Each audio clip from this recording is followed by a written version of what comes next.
Welcome to Talk Cosmos, the show where Sue Rose Minahan and guests unveil astrology's ancient archetypes that continually build the collective experiences in our unconsciousness. Get ready to find your free will from your roots in the stars.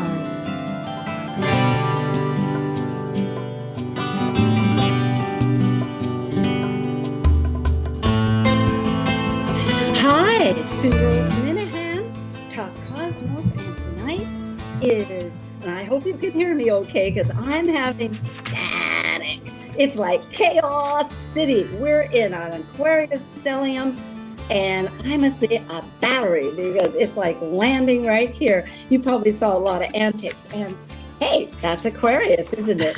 Okay, tonight is the Moonbeam Team, and it is January 23, 2021. And we, let's see, the team advises the current transits for our events and how we're going to shift that luminary energy, transforming our weaknesses to potential strengths, and how to release emotional blocks for creativity. Hey, the full moon is in Leo. Or what opportunities the individual may contribute for the betterment of a community. It's a new moon in Aquarius. So we complete a year as, and somebody's making a little noise there. Maybe they can kind of tone that down. Thanks. Completes a year, and we are now on YouTube, which some of you are watching, and others, if you're listening on the podcast, which we are still always available in all the archives since we began in 2018.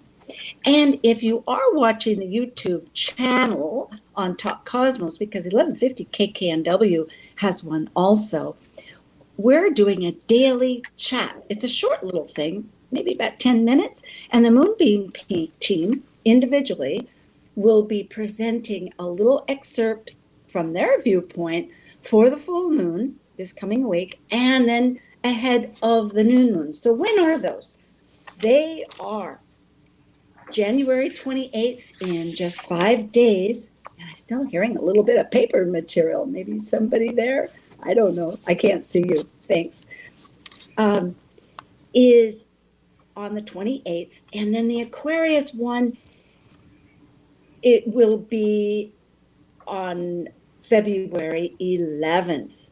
Okay, and now it's time for the Moonbeam Team. Relating to the sun and moon's energies, including the planets and the entire cosmos for the month's systematic 2-week intervals of the new moon and full moon, plus the annual 4 to 5 eclipses, this is your Moonbeam Team.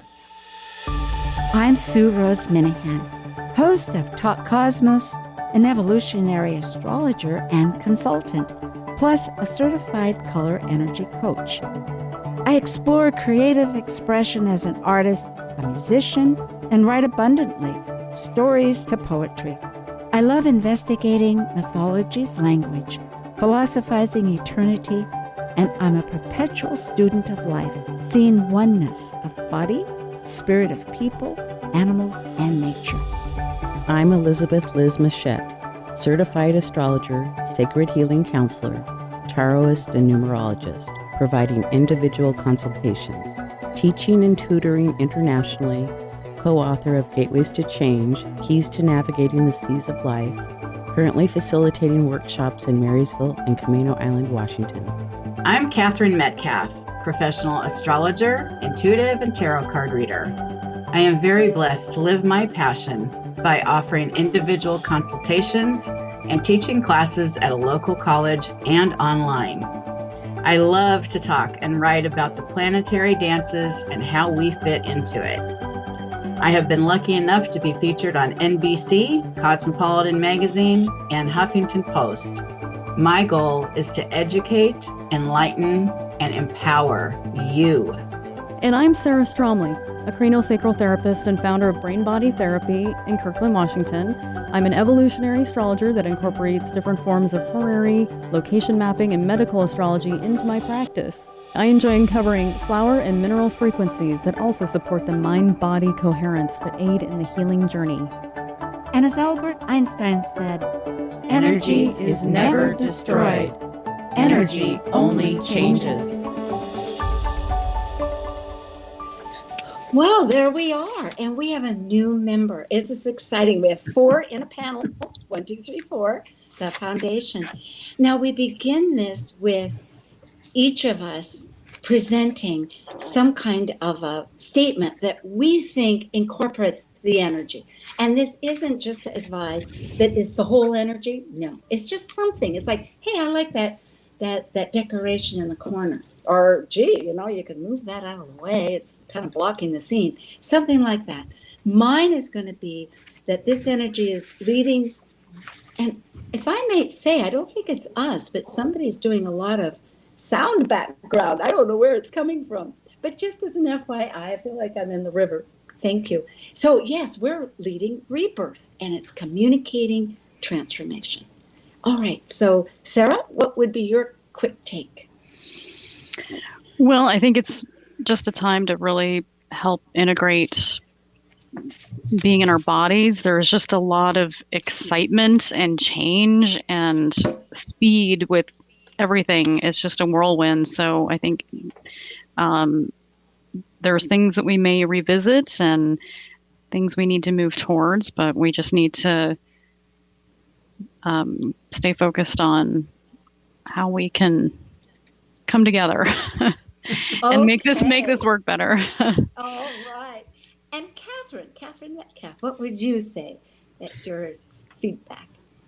So I think the full moon in Leo is an invitation to step back from our ego a little bit and see how we can incorporate other energies, right? And with Aquarius, with the new moon, we've got 6 planets in Aquarius on February 11th. So I think that's a huge invitation to transform, to be progressive, to think outside the box. Great. I agree. And Liz, how would you like to add to this pot? Well, with looking at the full moon chart, it has a T-square and a grand cross. So to me, that's always making adjustments, and there's challenges. But my advice is breathe and go with the flow. Well, I think I'll have to start adhering immediately. Yes, indeed, it is.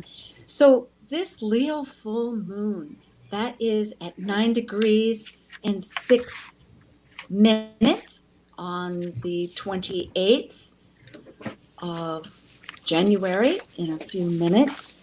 And it has, let's see, I'm going to pull up my chart because we're not going to show it here for everybody. Everybody can focus on their timing, but I think the one that we're reading from is based in New York.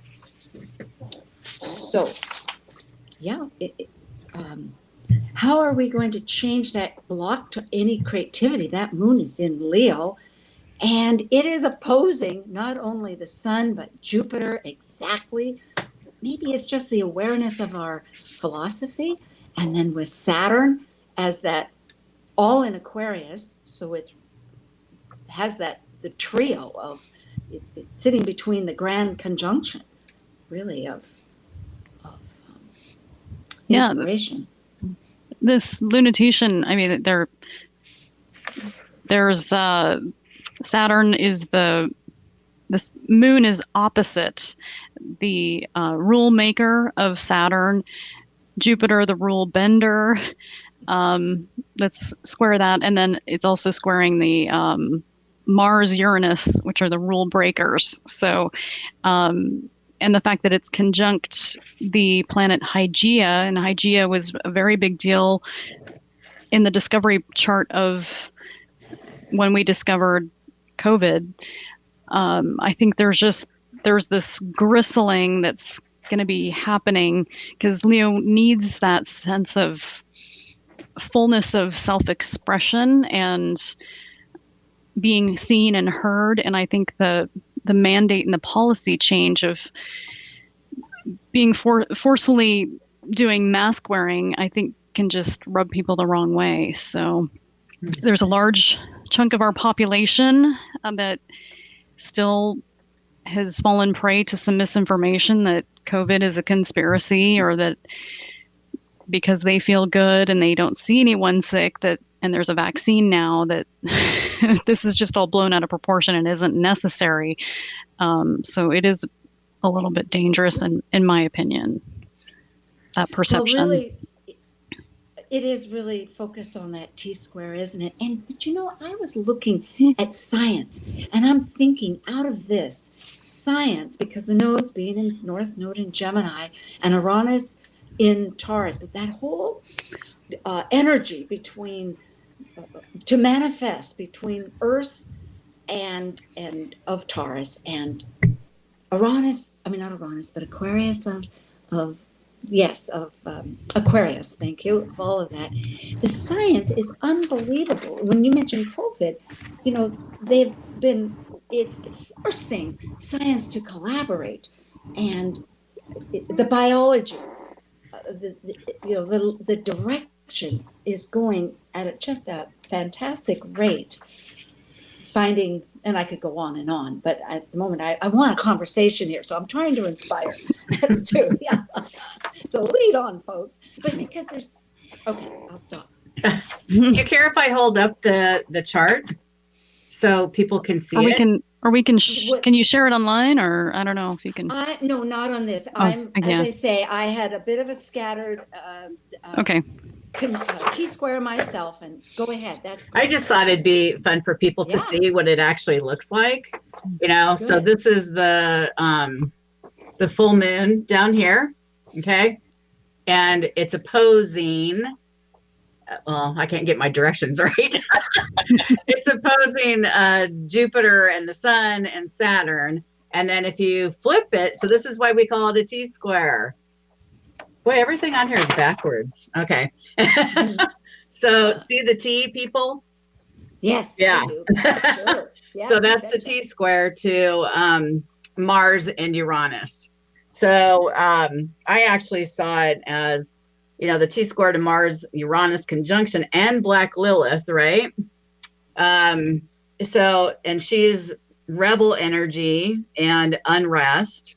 And I thought it's time to move out of our comfort zone, right? We have to face our shadow and embrace a new creative approach, right? And yes, here I'm jumping in. I know Liz has full of stuff, but I'm remembering that Dr. Jill Biden, on the first day of their new presidency, had an education forum.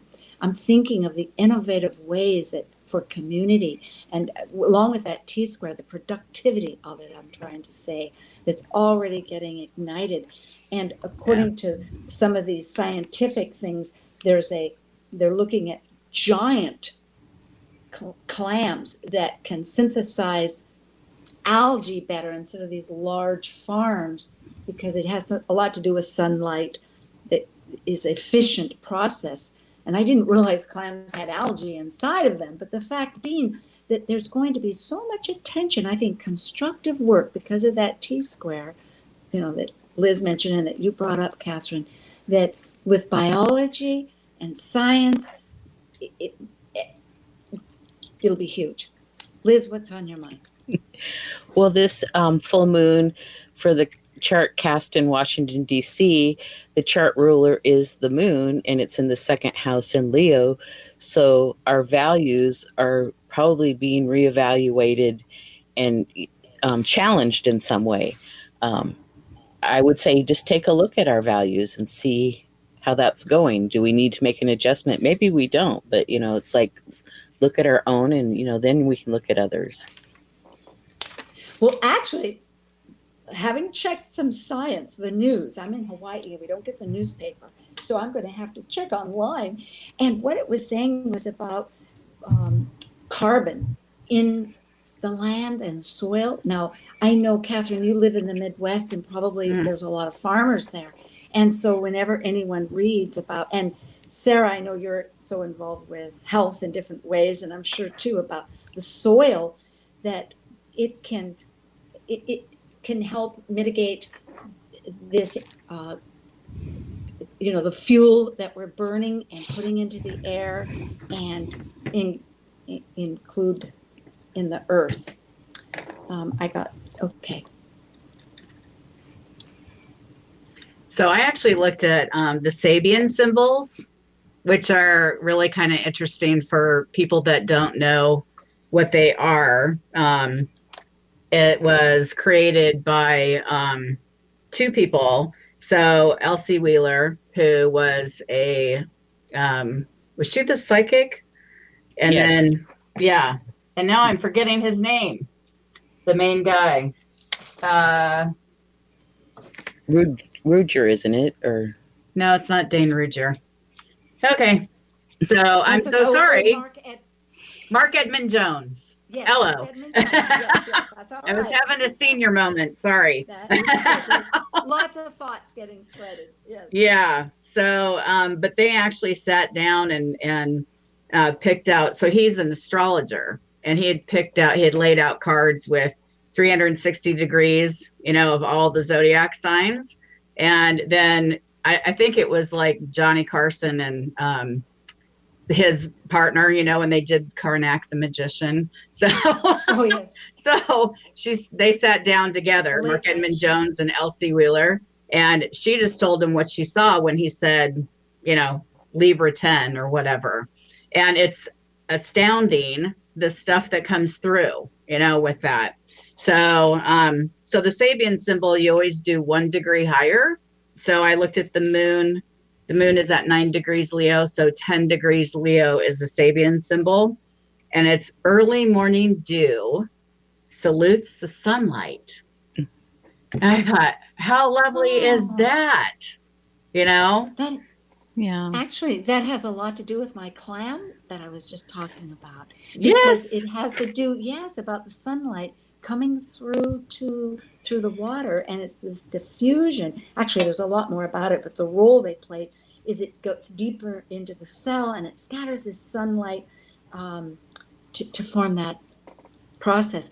Really, when you think about recycling sustainable energy, this could be such a growth, for times to come, and this could be one of the beautiful starts of that energy, the Aquarius energy, the stellium and T-square motivation, because Uranus and Mars, we know that they're have been conjunct, they're just separating, but it's still squaring. The strongest feature in this chart is Jupiter conjunct the Sun, both at 9 degrees, opposite the moon. Of course, Saturn's involved, and all these planets. But that philosophy and expansion, that's great. Mm-hmm. I can use more. So yeah, and at the time of this that we're recording right now and airing, and we're still coming off of this giant Mars square Jupiter, which was at its peak today, and that's just a very impassioned energy that ignites, and I think this moon can help release some of that passion, hopefully in a creative and fun way. That's a much better expression for Leo. So Absolutely. well, and then with the Mars and Uranus, it's like Uranus is opening it up to open our minds to bring in new ideas and ways to do things. So I like that. Courage, absolutely. Yes. And the cause or defense. Not so much defending, I trust. We've gone through quite a bit of Mars defense, but fighting for that new causes, as we're all, and the do, that's it's very powerful and hopeful.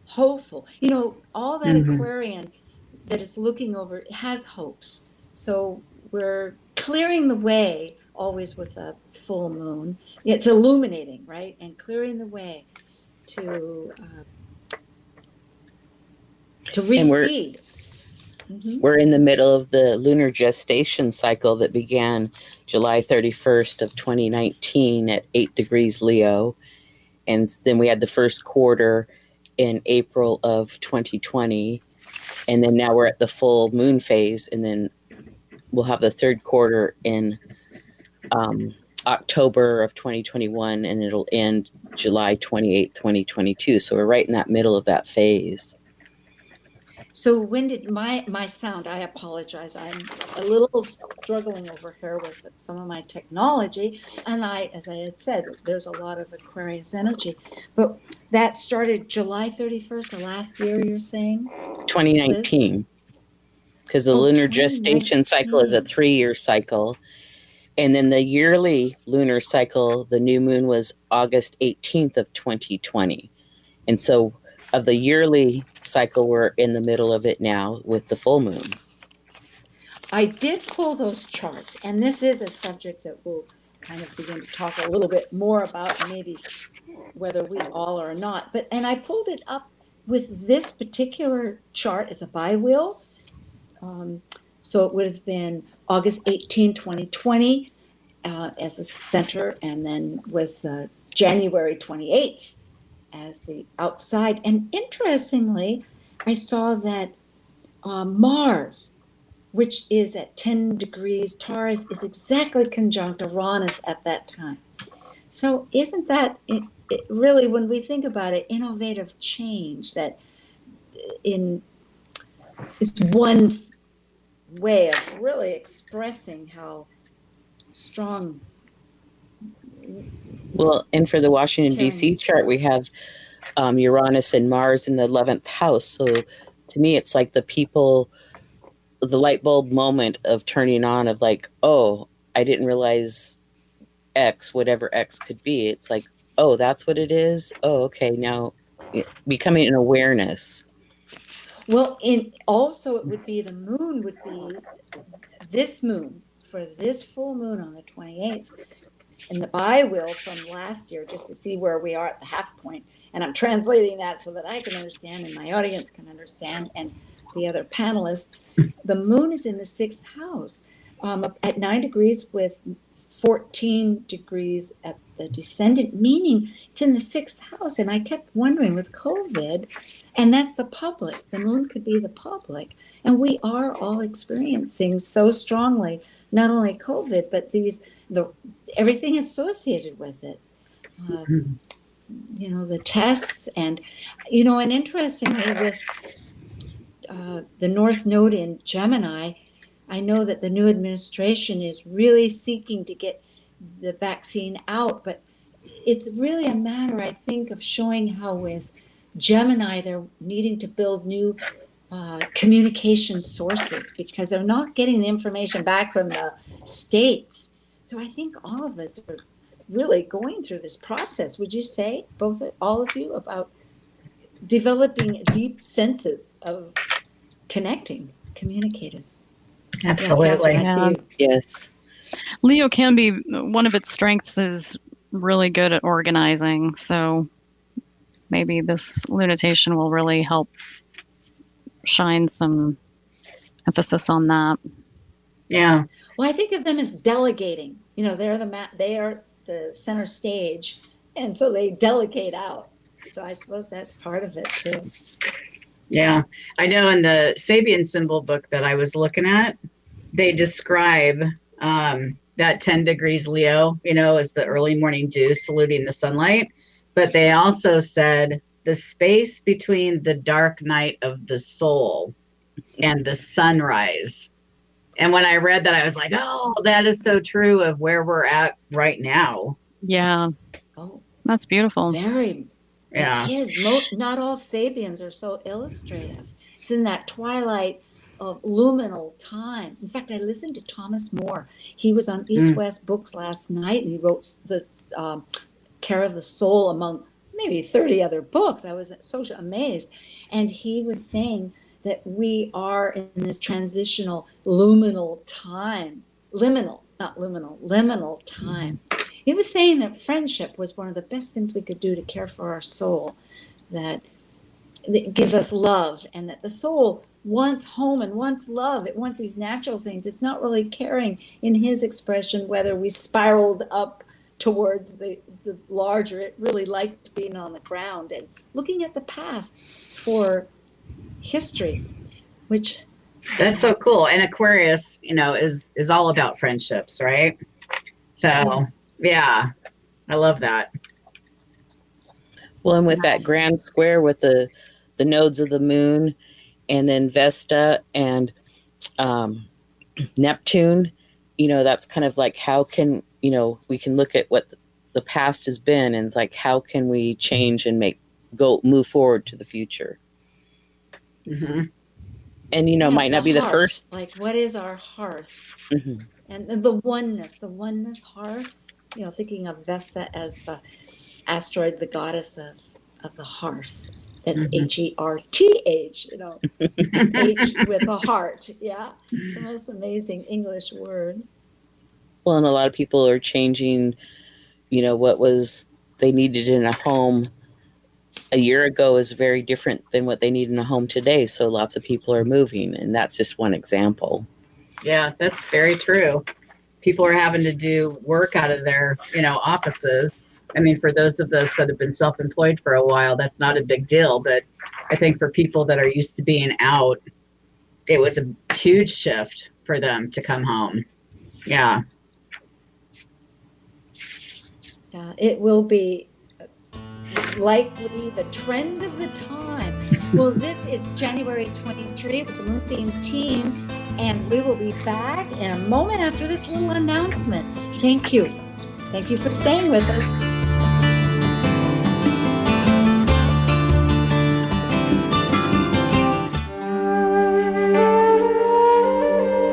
While we take a break from this week's edition of Talk Cosmos, let's take a look at this cycle's archetype. We are currently in the Yang period of Aquarius, ruled modernly by Uranus and Saturn in traditional astrology by the ancients. By leaving a cycle based on governing structures through both man-made and universal laws, Aquarius breaks established patterns, permitting the energy of freedom, just as its ruling planet Uranus spins on its side and orbits backwards. As a fixed air sign represented by the water bearer pouring the spirit of cosmic energy, Aquarius seeks to find like-minded, intuitively aligned souls to connect in social groups for the elevation and improvement of all. This is Dawn Glinsky from 6 O'Clock Astrology, and you're listening to Talk Cosmos on Alternative Talk 1150 AM, where we discuss the meaningfulness of our roots in the stars. You found us. Maybe you've been guided to listen. Alternative Talk 1150. Well, that sure brings us back, and I wanted to say that Talk Cosmos, the leading edge astrology conversations, as heard here on 1150 KKNW, is changing from Saturdays to Sunday at 1 p.m. And that'll begin on March 7th. And the entire podcast collection since 2018, when we began, is always available to hear on most podcast carriers. But now watch weekly shows on Talk Cosmos YouTube channel. And in fact, you can connect by doing that to the new daily short chat edition that we're having.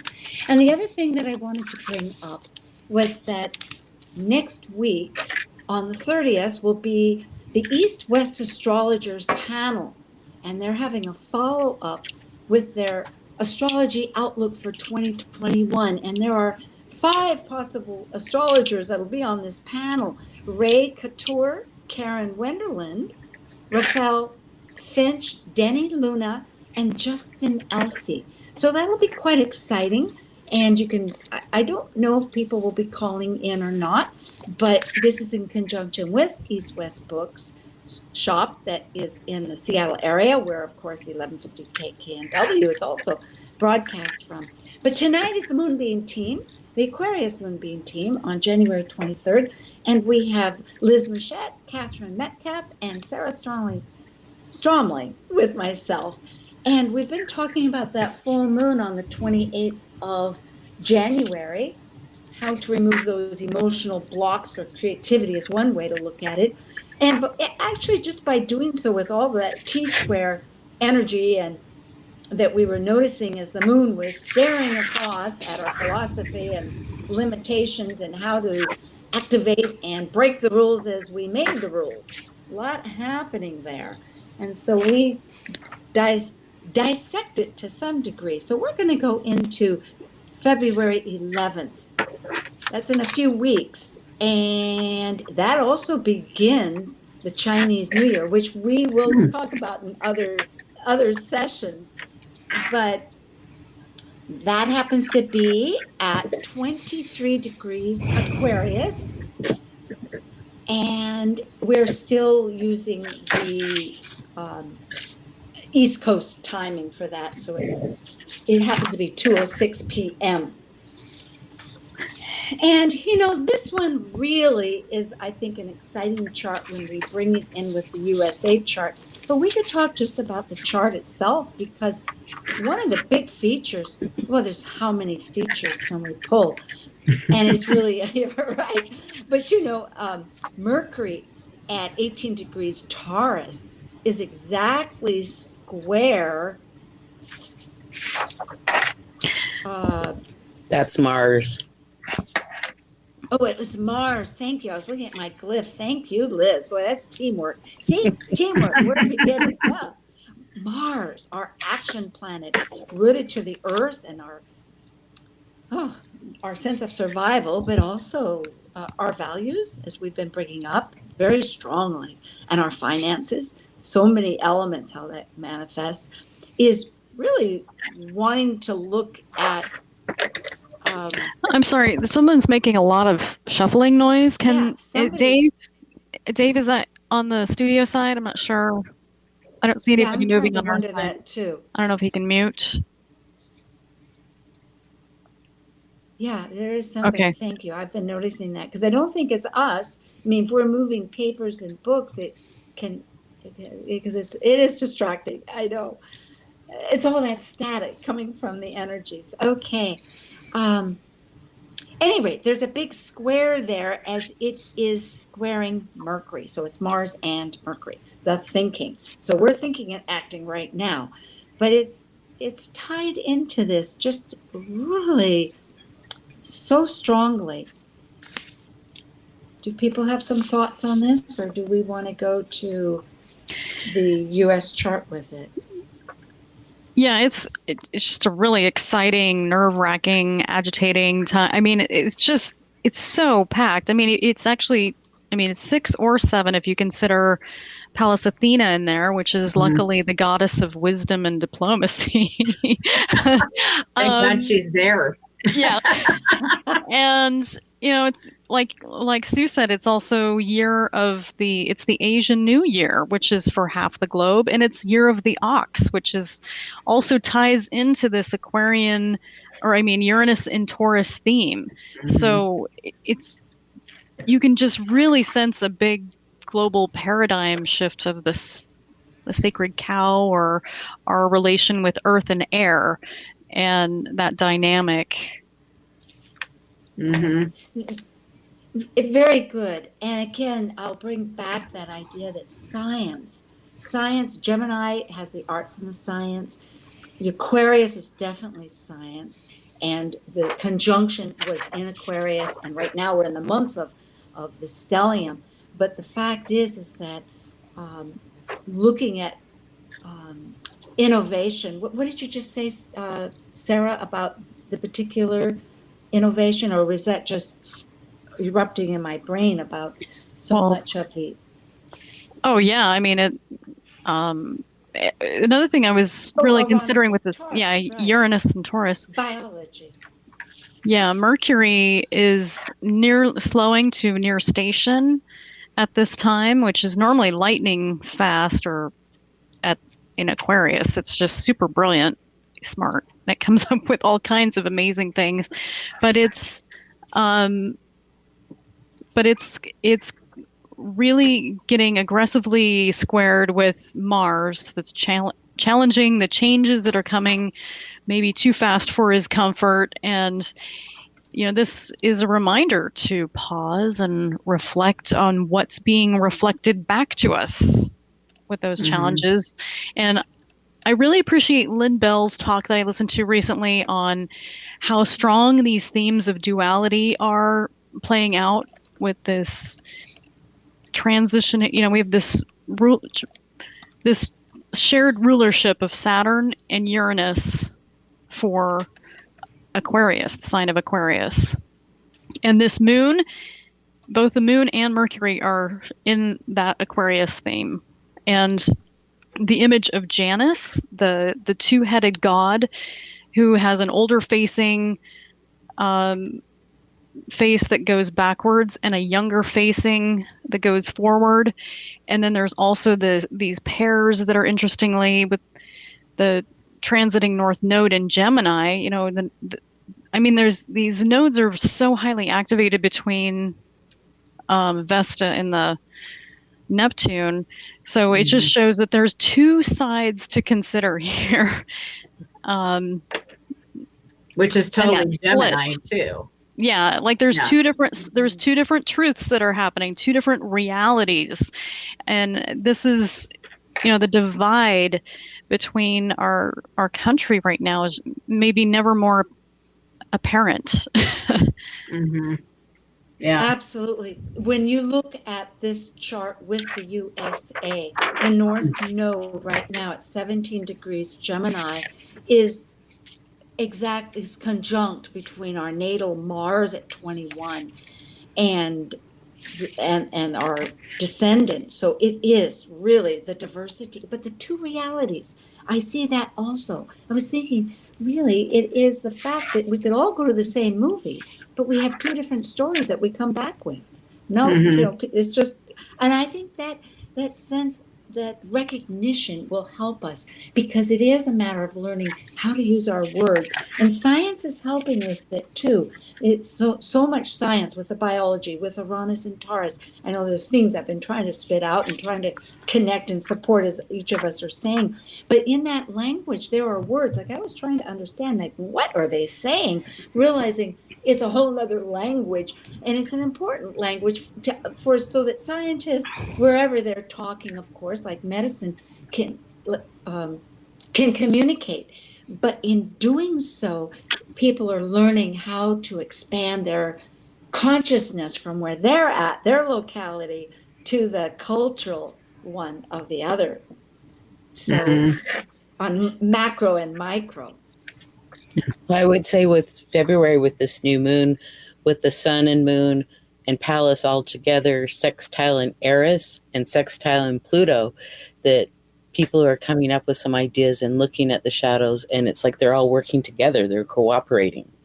So I really like to see that in this chart. It looks great. Yeah. Can I show this chart again? Sure. I guess I'm a very visual person. Well, usually we do, Catherine, but I couldn't get I'm on an iPad. I don't have my. Okay. I can't share on this system. Forgive me, since it's, I'm a virgin here, so. Yes, thank you.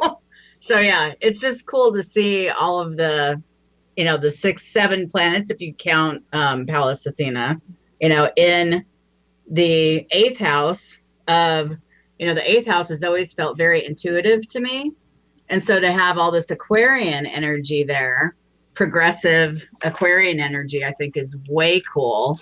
And incorporating the science with the intuition.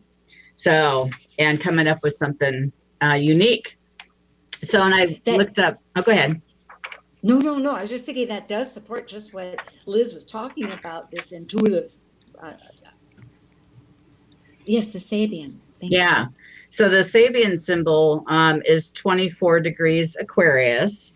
And it says, it's a man turning his back on his passions, teaches deep wisdom from his experience. So it said a shift in priorities, learning from our mistakes, being better prepared to move forward. And this brings us an opportunity to be an example of how to live well. It's a new moon, right? Beautiful. New beginning. Yeah. Well, it is. With all those planets, with all the planets in the 8th house, it's like a time to transform. Right. Yeah, I was thinking that code word transformation that we brought up in the beginning. Absolutely. Yeah. Yeah, and instead of focusing on this polarity, because I mean the thrumming declaration of Aquarius is I know, I know, I know. And it creates this sense of polarity, right? I mean, there's a lot of polarity going around, but it just ratchets it up. So just recognizing there's more to know. And there is more than one truth. And if we shift our focus on, okay, how are we going to travel safely again? Let's focus on that. How are we going to uncover things about ourselves that are unique and worthy of collaborating to make something that can be created into something truly greater, and finding ways to really bring us together. Nice. Last night, I love this, all of the energy. Listening to Thomas More, this great author and elder, and people were asking other therapists about helping youth. And what he came out was, that reminds me of what you're saying about how to uncover ourselves, Sarah, is that he was saying, listen to stories of each other's. And I was thinking about listening. I was, Larry King just passed, the great journalist on TV. And what people commented about him was listening. And I was thinking in Gemini, with a conversation of talking, and I was just here settling down and able to listen more, and recognizing that in Taurus, which is this between the archetype of, which we've been repeating about, the Aquarian, that we're elevating with a thought process, with this strong sensual physicality of Taurus, which is going to stay with us because Uranus is there for another 5 years. That listening, that Venus, the ruler that rules both Taurus and Libra, that listening is so important. So taking our stories and sharing them, and also listening to another. I think what he was trying to say is, Thomas More, that it validates that it brings heart, it brings connection to to another person's reality, and maybe we can learn how to speak, and people can feel like they can be empowered, that dignity. I'm wrapping it all together so that people can really contribute. I hope that would. Amen, girl. That's an important thing. Well, in this chart, Jupiter and Venus are conjunct. So that feels really good, that people will come from their heart more. Yeah. So it feels like this big shift. Yeah, they're only 11 minutes off of each other. So it's really, they're cuddling, they're canoodling. They super powerful. They left from the sun at the full moon, which yet hasn't happened, of course. We're projecting here at 9 degrees, from that eagle sense of philosophy to the heart. Oh, thank you for mentioning that. That's very strong. Yeah, beautiful. I think poetry, like writing poetry, and Uranus in Taurus, that rules the neck. So singing it, singing songs that inspire you, that kind of like are just bouncing around. This is like a big antenna energy, so you could be pulling in things as well. But it's like if there's a song that catches your ear and is it's just like bubblegum, it's stuck in your head and it's just replaying, write it down. Like there's a message there. There's something to take away. I love that in conjunction with the South Node, because we are uniting, integrating, and in Sagittarius, it wants us to express. So through a song, why not? Yeah, like sing a song. Isn't that a song? One of the songs. Yeah. One of my girlfriends and I, we were both commiserating on a situation that was just frustrating us both to no end. And we started making up a rap song. We're just going through and like, I don't know. I've never done that before, but it was really therapeutic. Yeah, I bet you felt powerful doing that. I would never repeat it because, it was a lot of colorful language and a lot of politics involved. But yeah, it felt very cathartic. So that could, that would be a great new online meetup for something like that, because I was thinking online is definitely where society is going with all this Aquarian energy. Mm-hmm. I remember once on Laugh-In, the old TV show, it always struck me funny that a bunch of people got in a room, and the idea was that it was a conductors club, and so they put on the music and they're all there going like this, conducting. So it was the same idea, trying to manifest, connect. Yeah. And Western music, I often have thought was the beginning of rap, because when you listen to Western, oh, my mama, she washed the dishes, and she had to take the cows out of the barn, and it's really true. Our blues, like, I'm so lonesome. Yeah, just a long stream of thought,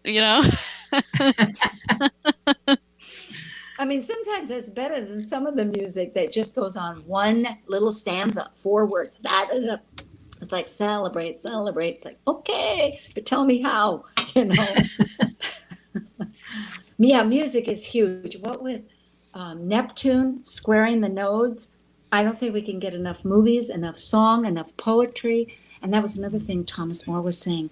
So constructive.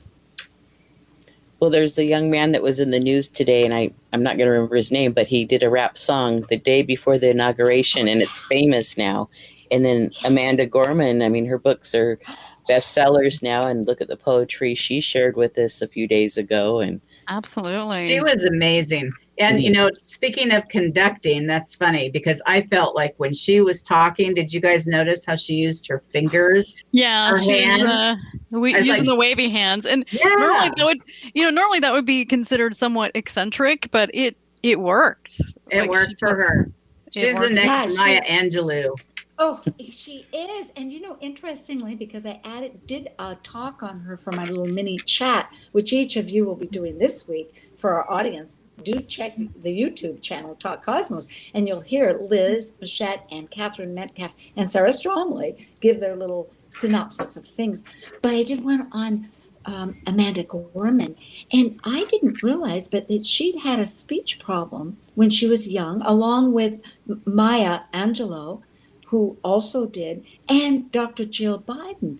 So I thought, isn't that amazing? These really strong individuals, because right now with all this Gemini North Node and then Aquarian, which is the higher octave with Uranus of Mercury, that the blockages that became overcome.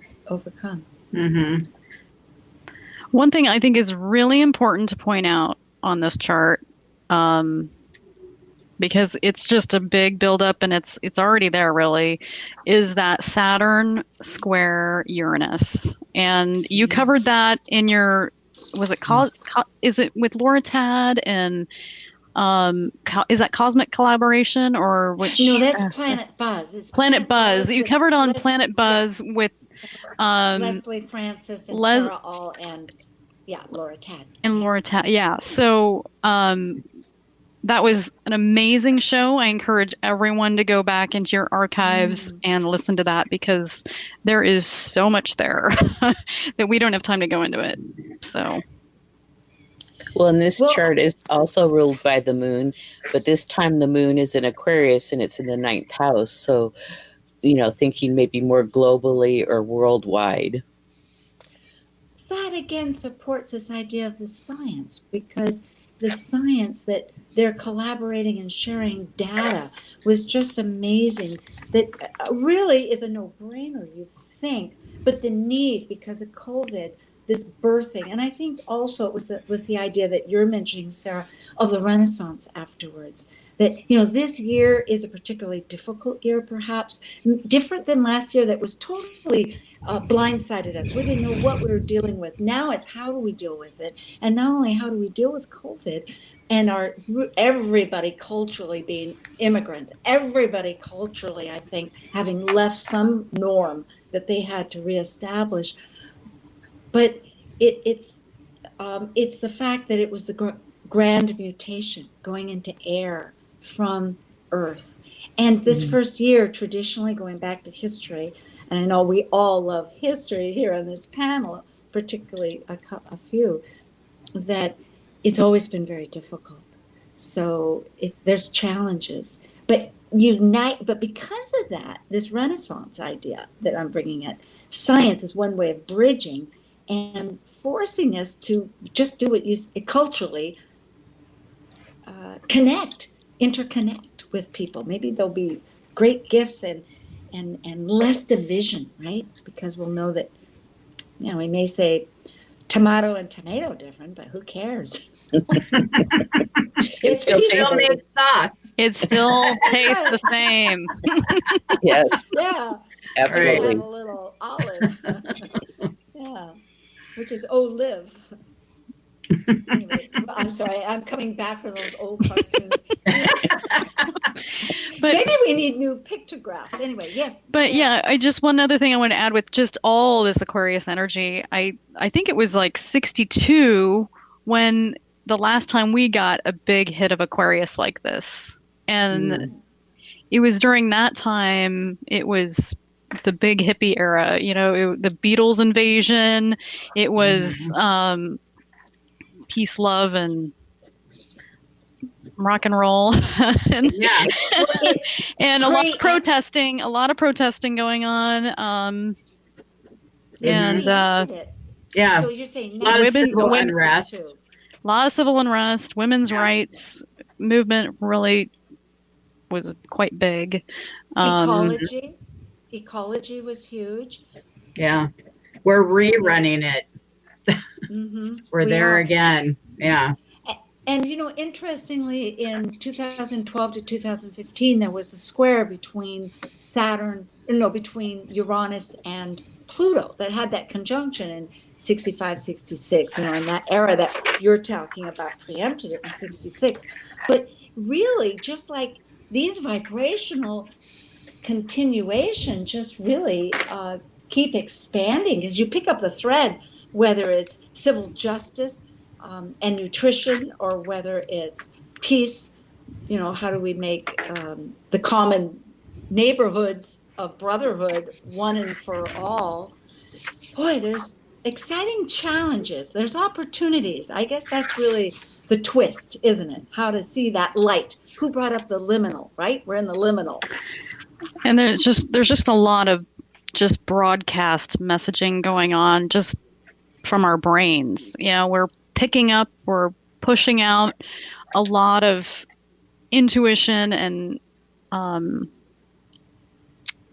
unseen communication and collective information it's just a big download. So it's important to stay in our bodies. I mean, this can have a lot of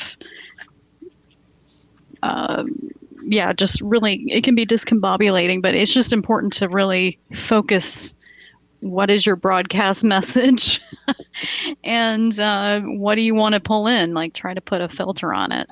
Ooh, that really gets back to this idea of we're putting carbon in the earth and the earth loses it to the air. And it's a whole cycle. It's scientific.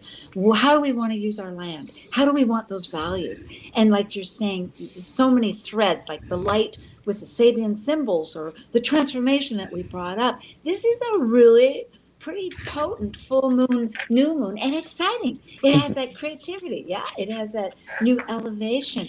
Next week will be the Northwest Astrologers, and tonight I have the Moonbeam Team with Sara Stromley from Washington and Liz Muschett from Washington and Katherine Metcalf from Illinois.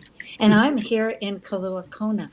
And when the music starts, we still have about a minute, so not to panic, folks. But we have quite a few threads that we can finish. Yeah, it is priorities. I love that with the Sabian. We're shifting those priorities. And we're downloading and breathing. Anybody want to throw in a word? Yeah. Well, Chinese New Year, it's like a new year. We can use it too. So looks more like a New Year chart to me than the New Year chart did. Yeah, it does. Yeah. Absolutely. Time for new beginnings. Yeah, so folks, do tune into our YouTube channel, Talk Cosmos, because this week everybody will be talking a little bit more on the chat. And subscribe, and we do love you. We're so glad to have you, and thank you. So